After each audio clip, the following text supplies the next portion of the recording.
nze mbadde nsaba tukwate abakulu bano babiri tubakube oba tetubakuba tubeesonyiwe beesibe bwe bamala okwesiba beesange mu kkomera ate ni asiba ngani asooka osiba munne sinabba manya naye ani gwe yagala of course yasooka yayinza osooka n'asiba munne byetaaga tubireke era tubisinkana walosanzeko abantu babiri nga balwanagana buli omu ne musooka omukuba ekikonde n'asooka ddengu nakakasa nti nuga kati oli musiru ntegedde simanyi no benvuba kakati sooka ovume tofaayo tekuli mukulembeze wa ggwanga so walosanga wenga bali mu kulwana balwana bo bati batukolanga bazadde baffe basanga mwekuba mwena sino kipando kyo kina magezi nokisinka kutwe no gangu ne kigguma kati mulwanira ki kati nze ndoze tugenda okukola wakale kisinga okutawaanya ate nubona basajja bakulu twanigambe tikavubuka yabatawana kulekanga yabalemeramu bana katwasembayo Bebe Cool yatwala Alex Muhangi mu kooti bwamutwala Alex ne tiimi basaba tugende wabweru waki wa kooti tuteese naye big size gwe tutegeera obulungi bw'eggwanga lino Bebe Cool bw'aba awanisa amabidde amala gasoggola agati yawanika yagateekayo eyo gengera yawanika amabidde ge ate bamugamba nti gajjeeyo tunakusimbira olusuku lw'akayinja olupya agamba neddagano gennina gammala gasobola okukola wala jammala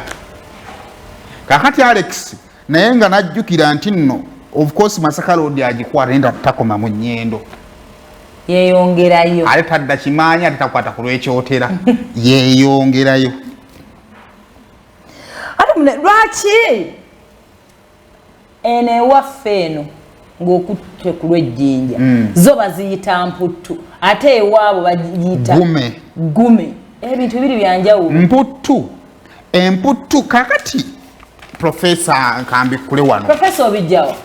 obijja Professor nasoma okay emputtu ekolebwa omuntu ali inferior ojogani omanyirani naye nga agamba sijja naye nga era bebo oyagala kunjoga ne bwokola bwoti yeekanga naye nga asigala agamba sijja kabanga kana kanyonga tida kikolayo munna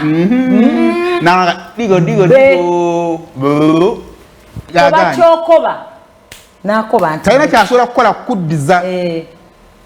kati oweggume okola bw'omenya wano n'amenya wano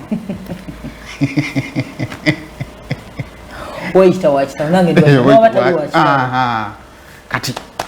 nagamba kyokola nange nja kukulagako kati omukulu agenda nlooza mu meeting omuwanisi w'amabidde alaga nti kiyinza yasaba apology ojja kumala kuneetondera ono anze nzijukidde olunaku lwasooka otwala Muhangi mu kooti yavaayo nga bagamba bagenda bateese nzijukira there is a statement where ku Instagram ngagamba I am not going to apologize ngera omanyi I will not apologize kati omukulu nga wali big size agamba and Bebe Cool mu byonna jabbi mujja ku netusasuna mujja kwa kita kimu big size awo mutta zeto nkikubulira kati Bebe Cool ayagala ofuluma mu filimu eno nga ye big ki size Muhangi awulira awo oba omumenye damukiga in him agezeza okimanyi kino eggumere lyasuula comedy show shall never it is in their DNA no okimanyi nti gume wali weetaagayoko Muhangi ayiteko mu katuli k'empiso era singa weeri but the Chiga boy from the Chiga land said never shall I never should I never nzate munanga abantu mbagala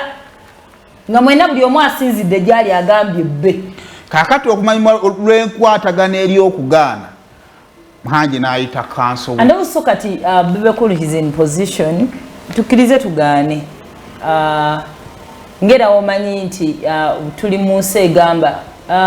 tosobola kunfuukirako wakabi Bebe Cool is a star he's been here bamuhangi bakuzaabalaba ng'ababongako kati omuyootye vivi Alika Muhangi bamuyita ddala Muhangi is my boy kati yayitagayo kayikolayiza kati Muhangi namuwulira ng'agamba I have my money I can pay you my money The Chiga boy said he has this money. Ati Muhangi n'agenda buli kintu kirina omusango singa oba okiwadde obuki kati akazuwe n'agenda okuva ku kivulu bamugjawo lwa busungu ebyokunywa tebyasasulwa beeraga majja tugende Muhangi agenda okwetegereza nga era abaddeko mu video ya Bebe Cool nga tebaamuwa ssente egyo misango giweze emeka Muhangi najjukira nti yakwata obukadde era nakwata ku simu ya Bebe Cool nasanga mu video zino zibeekwata jijja were gwagweza omusango n'akuma n'agamba nti bwe twakwenda kuweereza ssente nakuwa $5,000 in cash nenkweza $1,000,000 ku simu wakwata $5,000 zewakola ki zewanzire mbwemu ya mafuta ogwo nabwo guba muki naye Muhangi ayagala kumucompensatinga losses kati bwe tuli awo kyenva mbagambye nti bino byetaaga byesibe beesiŋŋaana eruzira mu bonna mu yero nga complainant ali mu kkomera naye gwe gwa complainingako ali mu kkomera naye complainant era nga naye gwa complainingako batuule bakkiriziganye mpale tugenda kuvaawo omwana ayina ebbugu mwoyo bannange ayina ebbugu tasobola gonza mu kiga ayina olina ali mu ntebe yeri waggulu be bantu benneetawokako nga bakadde waji wetagula okulabako ngaoli mukadde kuba oli mugumu kati kino kyetuliko agenda mukagundu mukadukulu katate obuzibu twafunye bika byafunye abawagizi ono alina ba imen talidde okikola ate talidde izirusoga zanti ntabuse aliko ate ne timu nalaba gundi ayambadde t-shirt awagira ye Alex Muhangi King Saha wewa fitina anti akwolekera akola nawawerekera yamugamba olutalo lumusuubuzi wewa fitina yanoonya dde olutalo waddamu okuyingira mu lutalo lwonna olimu Bebe Cool alugula ku bbeera sooka otuwe Muhangi naye maama olunaku lwaleero lwe lunaku kooti lwe yawa Bebe Cool ne Muhangi okudda mu kooti bagitegeeza oba basobodde okukkaanya oba tebakkaanyiza ng'era babakanyiza omusango bali badde gukoma leero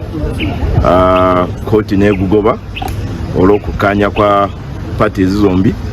naye ate bwaba tebakanyiza kiba kitegeeza nti omusango gugenda mu maaso ensonga eyo yagudde butaka oluvannyuma lwa Bebe Cool okuyitibwa enfunda eziwera okutuula ne Alex Muhangi bogerezeganye Bebe Cool n'agaana era mu ekyo lawyer wa Bebe Cool ategeezezza kooti olwaleero nti mukama we bwakiikirira Bebe Cool kira nti wetali mwetegefu kuteeseganya era nti ayagala ensonga zino zigende mu maaso engeri gye twajja mu kooti tujjayo n'ampapula twali tusuubira okuwandiika okuli fomo okututuukirira batubuulire lunaku luwa ekitasobola kubaawo wabula omukulu Alex yantuukirirako ku mubaala ssaawa nga 8 nga anywedde nabo tusobola kumuwa tetusobola kubako nekitutuuka ku kituufu munana ogwekiro gw'emisana galinga munana era newola abafote gye baala gye balitakira wanzalisaawa ezo ate bo babayita ku kirasi ruumu sepeya wani Bebe Cool amanyikiddwa wabeera n'olwekyo kooti oluvannyuma lw'okumutegeera nti enteeseganya zigudde butaka ewadde olunaku lwa 10 omwezi guno okw'ensala yaayo obanga Bebe Cool aweebwa obuyinza okukola okunoonyereza ku social media platforms eza Alex Muhangi naddala YouTube, Twitter n'ebirala alabe ennyimba z'emmeka ezagendako omukyalawo Zwena ne gurupu ye y'abawala be yali tuyatudde nabo biiri yonna gye banywa biiri ya $9,600 tebasasulako wadde ssente n'emu obutebe obwayonoonebwa ezo biiri z'abantu abanywa ne batasasula byonna byadda ku Muhangi era Muhangi yasasula damage ezo zonna naye nga byonna gw'obireese so tugenda kugulako omusango ogw'okumenya endagaano y'okupafoominga awamu n'okuliyirira akirant waffe Alex Muhangi ebyo byonna ebyayonoonebwa ne biiru ezitasasula omuli neya mukyalawo $9,600 zonna tyasasula Bebe Cool asubiddwa omukisa ogw'okuteeseganya omuntu yenna buli mbeera mu kooti omuntu gw'owaabira oba akuwaabira nakuwa omukisa kuteeseganya kiba kirungi nnyo era kya bugunjufu.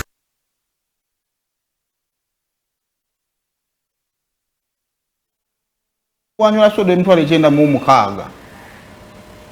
boogedde ekyokunywa kibaali bani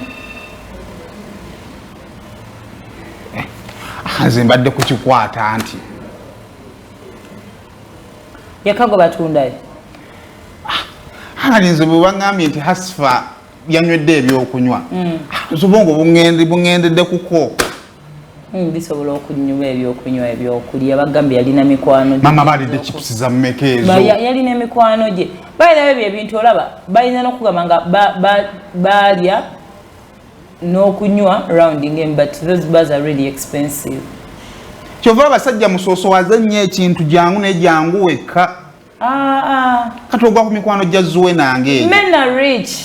eyo emboozi zammwe zibeeko we zikoma 96 oba oli mu myezi gyange 2 egy'omusa anti kati ebyo byammwe byakinaku nnyo era bikoma eyo. Some men are really rich nga okuteekamu zuwe n'akakaddi era otulina n'omuntu gw'oziteekamu gw'omuwala ddala eyakusabye transport atajja anywe 9 nga gwa modern transport n'omukazi azza pasikinze mu motoka ye naawe ogiraba 9 n'ogireka mu obwo busonga butono nnyo. Nalinjala kunyumiza mboozi ya mukazi yanywa emitwalo gyange 5 tonyumiza mboozi za kinaku zantamadda